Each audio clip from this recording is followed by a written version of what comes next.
Today's important because it is the first playtest. It's the first playtest for the game, and it's the first playtest for me as a director. So it's kind of a monumentous occasion. The week, it was long. It felt like about a month. So, you know, a lot of late nights, a ton of effort, a lot of putting out fires, a lot of running around. But it's typical of this industry. Last night was rough for a lot of people, but they all pulled through, man. I'm wickedly impressed with this team. Yesterday all day, everyone's running around doing what they got to do and really kind of working like a well-oiled machine, so that was fantastic. It's problem after problem after problem, and we did as much as we could, and we got to the point where we couldn't think anymore, so we had to call it a night. Welcome to the first official playtest for God of War 2. Hopefully those guys are just smiling like, oh my god, this is the best!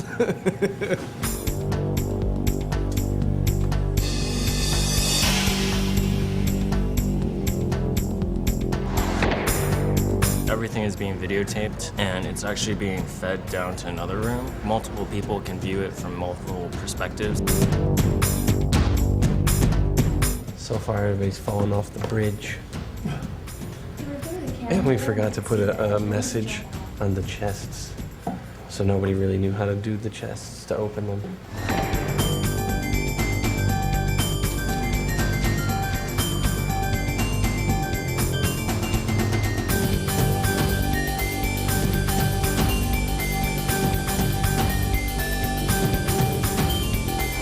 I think one of the responses would be, man, this game is rad.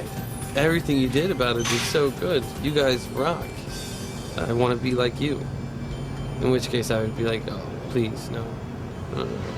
We'd be very excited, but also somewhat bummed because we wouldn't get much constructive feedback about how to make it better. The other extreme end would be, wow, this sucks. The first game was so much better. What happened? What did you do to it? And then, you know, we would be sad. The third type would be the constructive criticism, like, oh, you know what, I felt this part was a little too hard. It would really be neat if you had better enemies. The level was confusing, and I got lost at this point, which would help us on our level flow, so we go, oh, okay, that's good, we can pick something up from there.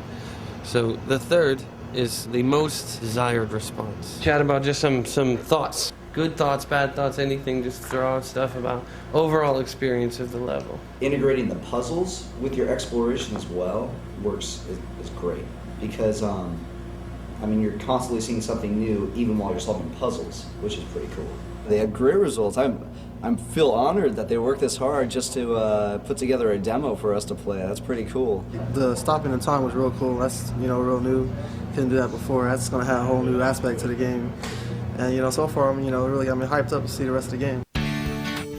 The game was received very well, even despite the little flaws that really bothered me and I wish we could have gotten fixed. People look past that. I just wanted to get everybody together. We just finished our first playtest of our first level that kind of has gone through the pipe, and it was received extremely well. It was great to see everybody kind of pulling together, and a great moment for everybody to see people enjoy it. Those of you who are barely awake, go home. Yes.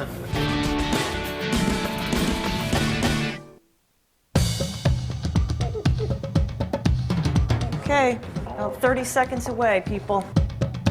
Okay, people, let's do it. And a hush fell over the crowd as they ascended the staircase to Focus Test Central. First of all, welcome and thank you for coming. This is extremely important in our development process, so please be as brutally honest as possible. If you have any problems, Adam and Paul are here, and I think that's about it.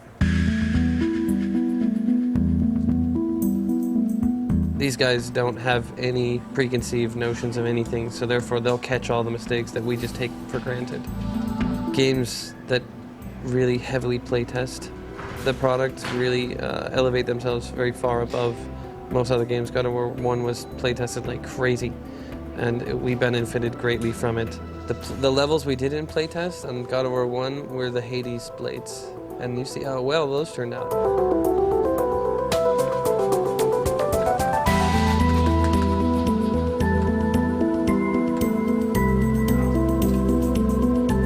Oh, dude, the fucking bounty volume thing on the trainers. Yeah, the two pop away. 3 probably.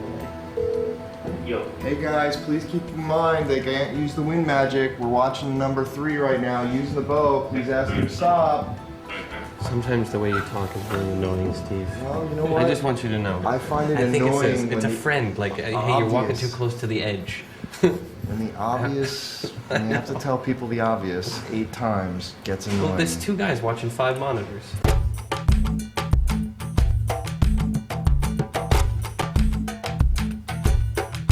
Absolutely feel free to say whatever it is. None of us get any better unless we find out what's wrong. So do not hesitate at all. I don't know about the rest of you guys, but the surprise rock guy who popped out at you, that freaked me out. It was great. I mean, I know if I'm playing at 3 o'clock in the morning, that's going to scare the shit out of me. So that was really great. I'd like to see exploding enemies. Did you actually, on one of your things, say you wanted more screaming? Yeah. Okay. So Come on, that was good. See, I got a parking ticket this morning and I was pretty pissed about it. And this type of game just makes me feel happy. Like There at the you end go. of the day, if somebody fucks with me, I come to this at home. I just sit down, I beat the shit out of people, and they're like screaming blood everywhere, and I feel good. That's This is very fantastic. essential. This guy is, you know, the epitome of the God of War fan. He's the type of guy that we totally appreciate as developers because he's so freaking into the game. He's also the type of guy we're probably scared to meet, you know, in the real world, like in a dark alley or something like that, because he's fucking out there as his love of violence. I really wanted to see that thing topple onto an enemy's head and like smash him and have him like writhing in pain underneath the rock. He may be taking it to the extreme, but I think everybody has maybe a piece of what he talks about, which is, I've had a bad day, and I want to go home, and I want to vent my helplessness at a situation at work out on something, and I don't want to do it in the real world. I play this game, and I tear this guy apart, and I feel powerful. Thank you very much, guys. This is awesome. This is really going to help us. We fared better than I thought we would, especially with how down I was this morning about it, so I'm psyched.